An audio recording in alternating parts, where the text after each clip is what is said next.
எவ்வளவு அழகா சொல்லுவோம். செத்து கிடக்கிற சடலம், அந்த சடலத்துக்குள்ள எங்கேயோ இருக்கிற உயிரை பதிகம் பாடி புகுத்தி எழுந்து நடமாட வைக்கிற சிறப்பு இந்த நால்வர் பெருமக்களை தவிர, சைவத்தை தவிர வேற எந்த சமயத்துக்கு உண்டு என்பதை கிடந்து எழுந்து எழுச்சியோடு திரு கைக்குப்படியா சாத்திரம் நமக்கு அந்த மெய்நெறியை போதித்து ஊக்கப்படுத்தும். கடந்துதான் போயிருக்கும். தளர்ச்சி இல்லாம யாரு இருக்கா? எல்லாருக்கும் எதிரும் தளர்ச்சி. அந்த தளர்ச்சி நீங்க வழி சொல்ற மணிவாச பெருமான் தனை சிறிதும் இணையாது தலமீதி கிடப்பேனை. எப்படி அழகா சொல்ற. சிவபெருமான சற்று நேரம் மனத்தினாலே நினைத்து தியானித்தால் போதும் அந்த தளர்ச்சி ஓடிவிடும். ஏன்னா தளர்ச்சி இல்லாத ஒரே ஒருத்தர் யாரு கேட்டா உலகத்துல சிவம் ஒருத்தர். தளர்ச்சி இல்லாத யாரு? சாமி தான். எழுச்சியா இருக்கவர் யாரு? சாமி தான். புரியுதா? மகிழ்ச்சியா இருக்கவர் யாரு? சாமி தான். எப்போது நிகழ்ச்சியா இருக்கவர் யாரு?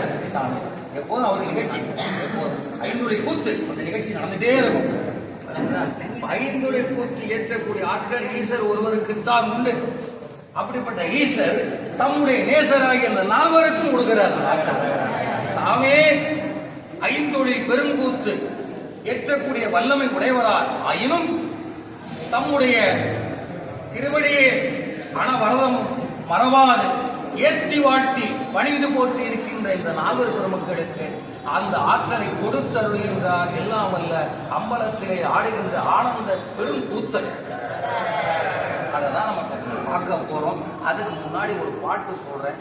நம்ம ஞானசம்பந்த பெருமானுக்கு எப்படி அழகா எடுக்க, மருள் ஓட புத்தரெல்லாம் அருண்டு ஓட அருகரெடுத்து அருள் ஓட ஆறு ஓட ஆற்று எதிரே ஏடு ஓட வெருள் ஓட பாண்டியனார் வினை ஓட செய்து அடியார் இருள் ஓட அருள் ஓடம் ஏற்றினான் பதம் போற்றி.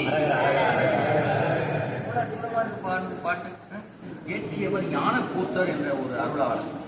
புராணம் விருத்தாச்சல புராணம் அங்க உள்ள பாட்டு எல்லாம் ஓட வைப்பார். வினைகள் எல்லாம் துன்பத்தை ஓட வைப்பார், அல்ல ஓட வைப்பார், வாட்டத்தை ஓட வைப்பார்.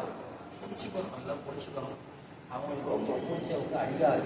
அடியாட்ட நம்ம கடுப்படிச்சுட்டு அந்த அருள்வாங்க. அது ஒரு சிக்கல். கடுப்படிச்சிடறோம், குரோதம் பாராட்டுறோம், வகை பாராட்டுறோம். அது பண்ணியாச்சுன்னா என்ன ஆகுதுன்னா அவர்கள்ட்ட இருந்து அருள் பெறுவது தடையாக தடியாரா இருக்கட்டும்.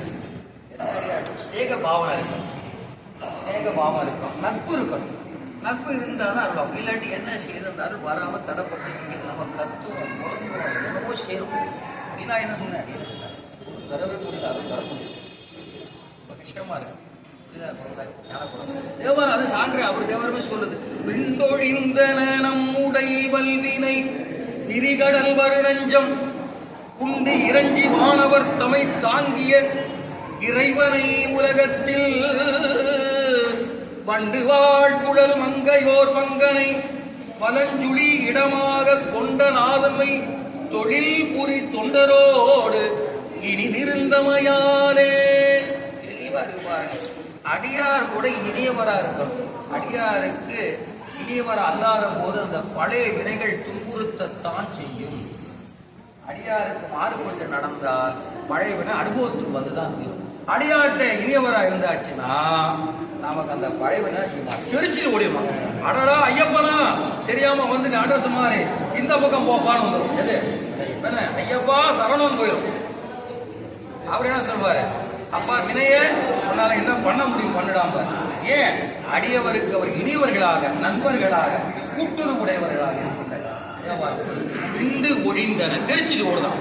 ஒழிந்தன முற்றிலும் நீங்க ஒழிந்தன நீங்கதான். நடைமுறை சாத்தியாக மாட்டேன். கஷ்டமா தான் இருக்கு. அடியாட்ட பிடிச்சவங்க 10 பேர், பிடிக்காம 10 பேர், பிடித்தது 10, பிடிக்காத 10 கேட்கலாம். எந்த அடியார் 10 பேர் எனக்கு பிடிக்கும், இப்படி பிடிக்காத 10 பேர் அப்படின்னு சொல்ற மாதிரி இருக்கேன். அப்ப அதுக்கு காரணம் என்ன? என்னுடைய விருப்பு வெறுப்பு. அந்த விருப்பு வெறுப்பு என்ன செய்து இந்த மாதிரிலாம் பண்ண வைக்குது. அதை மாற்றக்கூடிய ஆட்கள் ஒன்னே ஒண்ணுக்கு உண்டு, அது திருத்தொண்ட தொகை. திரும்ப திரும்ப அதை பாட பாட அடியேன் அடியேன் அடியேன் என்ற அந்த பக்குவத்தை உயிருக்கு பதிவிக்கும். பதிவித்த உடனே இது படிவிக்கும்.